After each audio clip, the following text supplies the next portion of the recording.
पिछले वीडियो में मैंने ये शेयर किया था कि आत्मा अपने साथ पूर्व जन्म के संस्कार लेकर आती है। संस्कार माना हमारा स्वभाव, हमारी टेंडेंसीज़ या हमारे प्रोग्रामिंग्स कह लो। इस वीडियो का पहला पॉइंट है कि मेडिटेशन से हमारे अंदर क्या चेंजेस आते हैं। उसके रिगार्डिंग जो मेरी समझ है वो मैं बयान करूँगा। मेडिटेशन से हमारे बुद्धि तत्व का विकास होता है, हमारा अटेंशन स्पैन बढ़ता है, हमारी जागरूकता बढ़ती है, अपने थॉट्स और इमोशंस के प्रति हमारी अवेयरनेस बढ़ती है। माना हमारे अंदर मन बुद्धि में क्या चल रहा है हर पल, उसकी अवेयरनेस हमारी बढ़ती है और इसकी वजह से हमारा कंट्रोल अपने थॉट्स और इमोशंस पे वो भी बढ़ते जाता है और ये कंट्रोल बढ़ने की वजह से हम अपने प्रोग्रामिंग्स चेंज करने के सक्षम बन जाते हैं और ऐसे प्रोग्रामिंग्स हम बना सकते हैं जो हमें जीवन मुक्त अवस्था तक पहुंचा सकते हैं। अब मैं मन, बुद्धि और आत्मा को अपनी समझ अनुसार समझाने का प्रयत्न करूंगा, लेकिन उससे पहले ये शेयर करना चाहता हूँ कि कोई भी जीवित प्राणी दो चीज़ों की कॉम्बिनेशन की वजह से जीवित है, आत्मा और शरीर के कॉम्बिनेशन की वजह से। ये चीज़ भागवत गीता के अध्याय 13 श्लोक 26 में भी लिखी है कि सारे प्राणी को तू क्षेत्र और क्षेत्रज्ञ के संयोग से ही उत्पन्न जान। यहाँ पे क्षेत्र का मतलब है शरीर और क्षेत्रज्ञ का मतलब है आत्मा। हमारा मन और बुद्धि फिज़िकल है, जो कि इस फिज़िकल शरीर के हिस्से है। अगर कोई तरीके से हमारा स्कल हम ओपन कर सके तो हमें अपना मन और बुद्धि हम देख पाएंगे, लेकिन आत्मा जो है वो नॉन फिज़िकल है, जिसको देखा या छुआ नहीं जा सकता। मेरी समझ और मान्यता के हिसाब से आत्मा सिर्फ एक एनर्जी है, शक्ति, जिसमें सिर्फ दो ही चीज़ें हैं, हमारे प्रोग्रामिंग्स माना हमारे संस्कार और मेमोरीज़, जिसमें कर्मों की लेन देन वगैरह शामिल है। हमारे अंदर जो उत्पन्न होने वाले इमोशंस और डिज़ायर्स है वो आत्मा का हिस्सा नहीं है, लेकिन वो आउटकम है, नतीजा। किस चीज़ों का? मेनली तीन चीज़ों का, हमारे प्रोग्रामिंग्स, हमारी मेमोरीज़ और हमारे सामने जो सिचुएशंस आती है स्टिमुलस के रूप में, उस तीनों का। इसमें भी मेनली जैसे हमारे प्रोग्रामिंग्स रहेंगे वैसे ही हमारे इमोशंस और डिज़ायर्स जागृत होंगे। अगर समझो हमने प्रोग्रामिंग बदल दी है तो सेम सिचुएशन में जागृत होने वाले हमारे इमोशंस और डिज़ायर्स भी बदल जाएंगे। ये मैंने आत्मा को समझाया, अब मैं मन को समझाऊंगा, लेकिन उससे पहले कुछ ऐसा कहना चाहता हूँ जो शायद सुनने में अजीब लगे, लेकिन जो मेरी समझ है उसी हिसाब से मेरा नज़रिया बना है और वो मैं शेयर कर रहा हूँ। सारे जीवित प्राणी को मैं एक रॉबोट की तरह ही देखता हूँ और उसमें भी हम मनुष्य एक सेल्फ इवॉल्विंग रॉबोट की तरह है, जो खुद ही खुद के प्रोग्रामिंग्स चेंज करने के सक्षम है अपना बुद्धि तत्व का उपयोग करके। हमारे शरीर में जो ब्रेन है, ह्यूमन ब्रेन, उसको मैं एक कंप्यूटर की तरह देखता हूँ और उसमें जो हमारा मन है उसको मैं एक इंटरफेस की तरह देखता हूँ। इंटरफेस से मेरा कहने का मतलब है एक एक्सचेंज पॉइंट, जिसके द्वारा हमारे बॉडी पार्ट्स, ब्रेन और आत्मा कम्युनिकेट कर सकते हैं, मैसेजेस एक्सचेंज कर सकते हैं केमिकल या इलेक्ट्रिकल सिग्नल्स द्वारा। उदाहरण दूं तो जैसे पेट खाली हुआ तो पेट ने सिग्नल भेजा मन को, मन ने फॉरवर्ड किया आत्मा में और उसके रिस्पॉन्स में आत्मा ने हाइपोथैलेमस द्वारा, हाइपोथैलेमस मन का ही एक पार्ट है, उसके द्वारा ऐसे सिग्नल रिलीज़ किए जिसने भूख जगाई, हमारी खाने की तमन्ना बढ़ाई। इस जगह को मैं एक ड्राइविंग सीट के समान देखता हूँ, क्योंकि ये जगह शरीर के सारे अंगों से जुड़ी हुई है, नसों के माध्यम से। तो यहाँ पर बैठकर आत्मा अपने संस्कार के हिसाब से शरीर का कोई भी अंग का उपयोग कर सकती है। इवन बुद्धि का उपयोग भी आत्मा संस्कार के परवश ही करेगी। यहाँ पे शायद ये प्रश्न उठ सकता है कि अगर सब कुछ आत्मा संस्कार के परवश ही करेगी तो क्या हमारे पास कॉन्शियस चॉइस नहीं, खुद को बदलने की शक्ति नहीं है?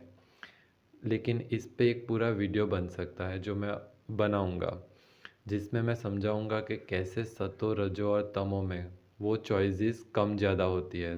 तमोगुण में हम टोटली अपने संस्कार के परवश होते हैं, बंधन में। रजोगुण में थोड़े कम और सतोगुण में काफ़ी मुक्त। और अगर हमने प्रोग्रामिंग सतो प्रधान बना लिए तो हम जीवन मुक्त अवस्था तक पहुंच सकते हैं, जहां पे हमारा हर एक कर्म अपनी कॉन्शियस चॉइस के हिसाब से ही होगा, संस्कार के परवश नहीं। और हमारा अपने थॉट्स और इमोशंस पे सतो प्रधान अवस्था पे पूर्ण संयम होगा। अब मैं बुद्धि को समझाऊंगा।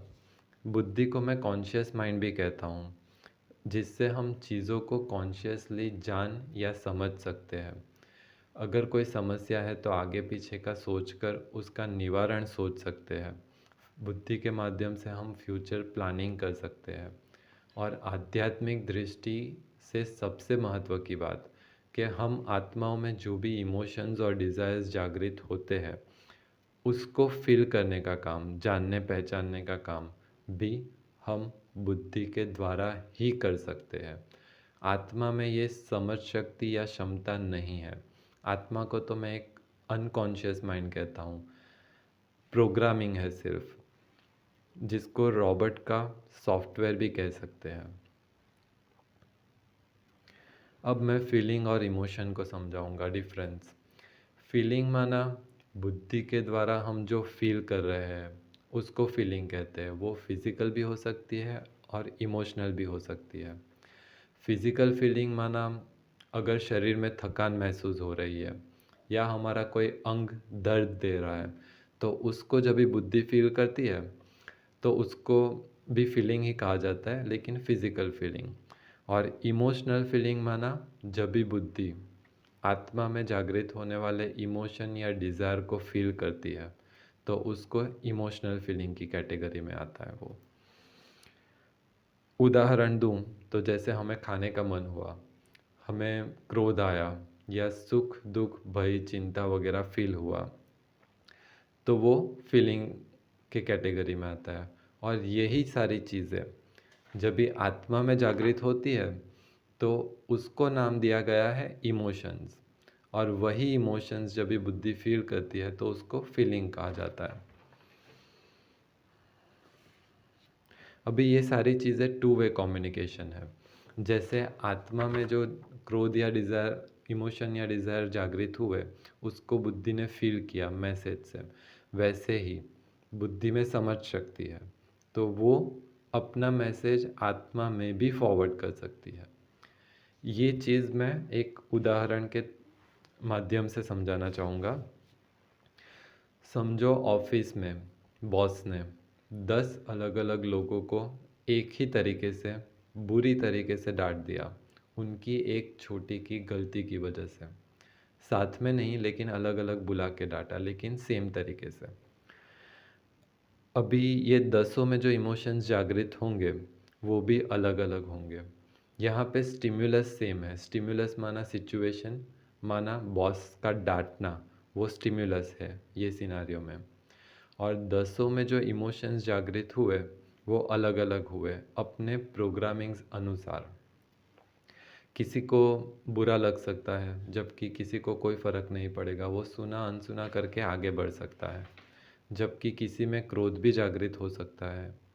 अभी जिसमें क्रोध जागृत हुआ उसका उदाहरण लेके आगे चलते हैं। तो यहाँ पे क्रोध एक इमोशन है, बॉस का डांटना स्टिम्युलस है।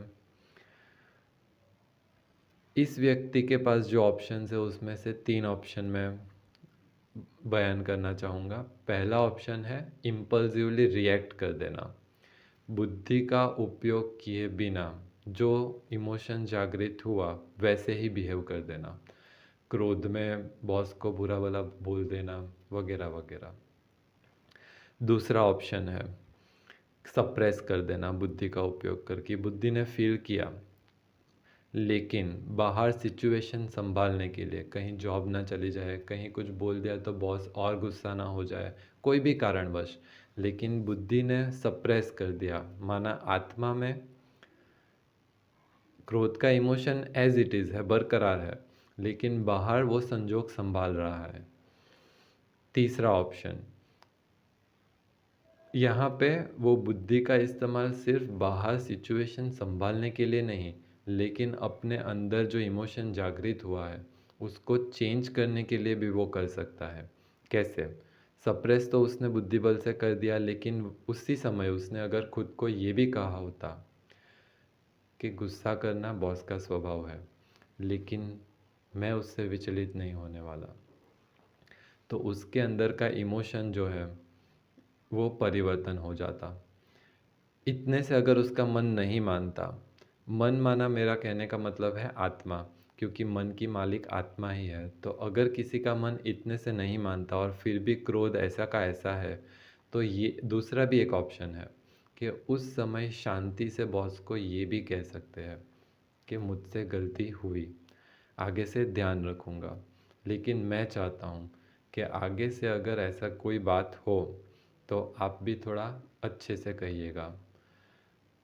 अगर इतना कुछ दिमाग में उस समय ना आए तो हम ये भी कर सकते हैं कि इस समय मैं कुछ नहीं बोलूँगा, लेकिन उचित समय देखकर सोच विचार करके अपनी बात बॉस के समक्ष रखूँगा। माना हम लोग सिर्फ बाहर की सिचुएशन ही नहीं, लेकिन अपने अंदर इमोशन भी परिवर्तित कर सकते हैं बुद्धि का उपयोग करके, लेकिन ये हम लोग कब कर पाएंगे? जब भी हमने अपने इनर मैकेनिज़्म को समझा है और प्रैक्टिस किया है, तभी कर सकते हैं। यही चीज़ को मैं अगले वीडियो में कंटिन्यू करना चाहूँगा, जिसमें मैं संस्कार डेवलप कैसे होते हैं, और डेवलप एक बार हो चुके हैं शायद, चाहे इस जन्म में या पूर्व जन्म में हुए हो, तो उसको बदला कैसे जा सकता है, उस पे मैं डिटेल में बातचीत करना चाहूँगा। ओम शांति।